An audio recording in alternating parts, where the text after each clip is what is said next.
Hi friends, నమస్తే. Welcome to Sumaruchulu.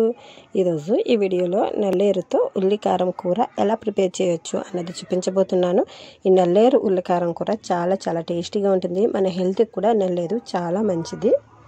ఈ నల్లేరు ఉల్లికారం కూర ఎలా ప్రిపేర్ చేయాలో తెలుసుకునే కంటే ముందుగా నా ఛానల్ని కనుక మీరు ఫస్ట్ టైం చూస్తున్నట్లయితే సబ్స్క్రైబ్ చేసుకోండి. అలాగే సబ్స్క్రైబ్ చేసుకున్న తర్వాత పక్కన వచ్చే బెల్ ఐకాన్ని కూడా క్లిక్ చేయండి.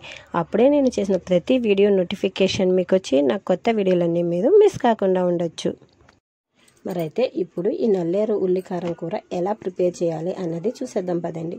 ఈ నల్లేరు ఉల్లికారం కూర ప్రిపేర్ చేసుకోవడానికి నల్లేరు కాడలు తీసి తెచ్చుకున్నాండి. లేతగా ఉన్న నల్లేరు కాడలు తీసుకోవాలి. కూర కోసం మనకి కాడ ముదిరింది అంటే అవి దురద వస్తుంది కాబట్టి కాడ ముదరకుండా లేతగా ఉన్న నల్లేరు కాడను తీసుకుని దాంట్లో పక్కన వచ్చే ఆకులు తీగలు అన్నీ తీసేసి కాడ మాత్రం తీసుకోవాలండి.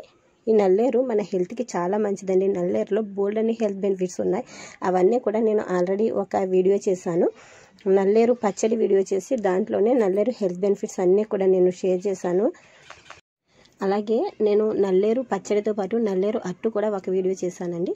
ఈ రెండు వీడియోలు కూడా నేను కింద డిస్క్రిప్షన్లో లింక్ ఇస్తాను. ఆ డిస్క్రిప్షన్లో లింక్ చెక్ చేసి చూడండి. నల్లేరు హెల్త్ బెనిఫిట్స్ అన్నీ కూడా మీకు నల్లేరు పచ్చడి వీడియోలో చెప్పాను. చాలా మంచి హెల్త్ బెనిఫిట్స్ ఉన్నాయండి నల్లేరులో మనకి. అవన్నీ కూడా తెలుసుకోవాలంటే కింద వీడియోలో డిస్క్రిప్షన్లో లింక్ ఇస్తాను, చూడండి. అలాగే ఇప్పుడైతే నల్లేరును మన ఆకులు కాడలు అన్నీ తీసేసిన తర్వాత దాన్ని మనం ముక్కలుగా కట్ చేసుకోవాలండి. మధ్యలో కనుపులు ఉంటాయి కదా, ఆ కనుపు దగ్గర ముక్క కట్ చేసి తీసేయాలి. అది ఉడకదు. మనకి చక్కగా పొడవుగా ఉన్న కనుపు దగ్గర కంటే కూడా మనం ముక్కలు కట్ చేసుకుని చిన్న ముక్కలాగా కనుపు దగ్గర ఉన్నది ముక్క మాత్రం తీసేయాలన్నమాట. ఈ విధంగా నల్లేరును మనకి చిన్న ముక్కలుగా కట్ చేసుకోవాలి. నల్లేరు కట్ చేసేటప్పుడు కొంచెం చేతులు దురద పెడతాయండి. కాబట్టి చాకుతో కాకుండా మనం నల్లేరు కాడను జాగ్రత్తగా పట్టుకుని కత్తెరతో కట్ చేసుకున్నామంటే చక్కగా మనకి అది దురద అనేది చేతులకి అంటకుండా ఉంటుందన్నమాట. ఇప్పుడు ఇలా కట్ చేసుకున్నాం కదా నల్లేరు ముక్కలన్నీ కూడా, వీటిలో కొంచెం సాల్ట్ వేసుకుని వాటికి పట్టించుకుని ఆ తర్వాత మనం వీటిని రన్నింగ్ టాప్ కింద పెట్టుకుని కడుక్కోవాలన్నమాట. అలా కడుక్కోవటం వల్ల ఏంటంటే నల్లేరులో దురద అనేది ఏమైనా ఉన్నా కూడా అది పోతుంది. కాబట్టి నేను చిల్లల ప్లేట్లో వేసుకున్నాను నల్లేరు కాడలన్నీ కూడాను. దానికి కొంచెం సాల్ట్ పట్టించుకుంటున్నాను.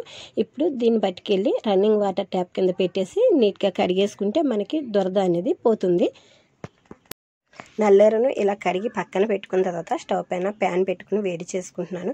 ప్యాన్ వేడైన తర్వాత అందులో 1 స్పూన్ ఆయిల్ వేసుకున్నాను. ఇప్పుడు వీటిలో నూనె కాగిన తర్వాత కట్ చేసుకున్న ఉల్లిపాయ ముక్కలు వేసుకుని ఒకసారి ఫ్రై చేసుకోవాలండి. ఎక్కువ ఫ్రై చేసుకోకూడదు, సగం వరకు ఫ్రై అయ్యేలాగా ఫ్రై చేసుకోవాలి. బాగా ఫ్రై అయిపోయినా కూడా మనకి ఉల్లికారం టేస్ట్ అనేది బాగుండదు. కాబట్టి సగం వరకు ఫ్రై అయ్యేలాగా ఫ్రై చేసుకోవాలి ఉల్లిపాయలని మనము. ఉల్లిపాయ ముక్కలు ఇలా మనకి ఫ్రై అవుతుండగా ఇందులో ఒక 4-5 వెల్లుల్లి రెబ్బలు యాడ్ చేసుకోవాలండి. అలాగే వెల్లుల్లి రెబ్బలతో పాటుగా చిన్న సైజు అల్లం ముక్కను కూడా వేసుకున్నానండి. 1 ఇంచ్ అల్లం ముక్క, అదైతే క్లిప్ మిస్ అయింది కాబట్టి మీరు యాడ్ చేసుకోండి. ఒక చిన్న ఇంచ్ అల్లం ముక్క అయితే సరిపోతుంది. అలాగే ఈ ఉల్లిపాయలు మనకి హాఫ్ బాయిల్ అయ్యే వరకు మాత్రమే ఫ్రై చేసుకోవాలి. అలా ఫ్రై చేసుకున్న తర్వాత స్టవ్ ఆఫ్ చేసుకుని ఉల్లిపాయలని చల్లార్చుకోవాలి.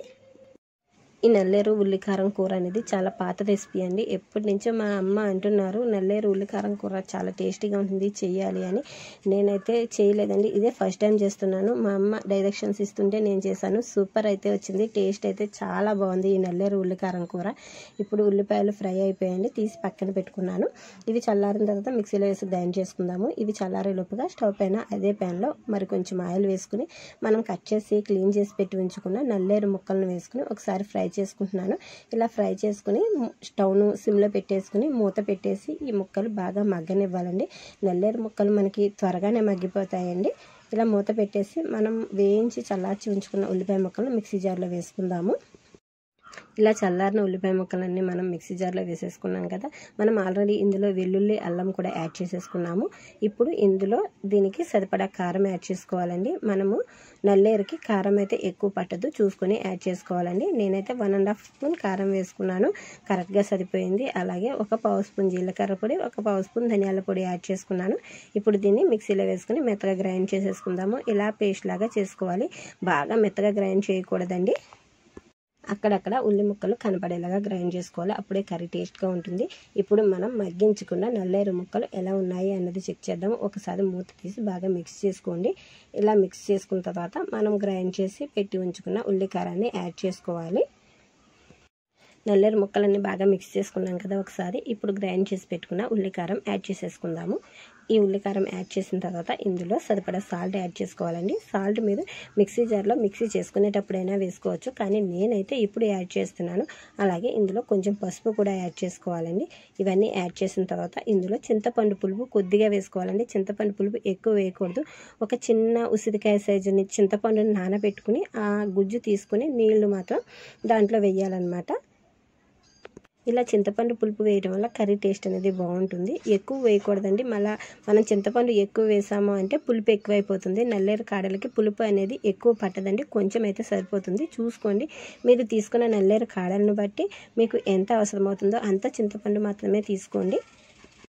ఇవన్నీ వేసిన తర్వాత ఒకసారి బాగా మిక్స్ చేసుకుని అందులో అవసరమైన నీళ్లు పోసుకుని మూత పెట్టి స్టవ్ను సిమ్లో పెట్టుకుని ఒక 5 నుంచి 10 నిమిషాల పాటు చక్కగా మగ్గించుకోవాలండి. అప్పుడే మనకి నల్లేరు కాడలకి మనం వేసిన ఉప్పు, కారం, మసాలాలన్నీ కూడా బాగా పట్టి కాడ టేస్టీగా ఉంటుంది.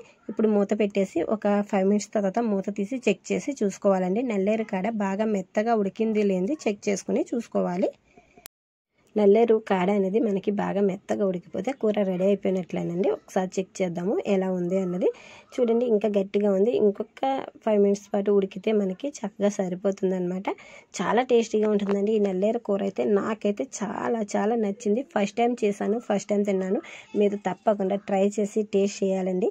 నల్లేరు కాడ కూరను మీ ఇంట్లో కూడా ట్రై చేసి టేస్ట్ ఎలా ఉంది అన్నది నాకు తప్పకుండా కామెంట్ చేయండి. అలాగే ఈ వీడియో మీకు నచ్చితే లైక్ చేసి మీ ఫ్రెండ్స్ అందరికీ కూడా షేర్ చేయండి. ఇటువంటి simple and tasty and healthy recipes కోసం నా ఛానల్ని తప్పకుండా సబ్స్క్రైబ్ చేసుకోండి.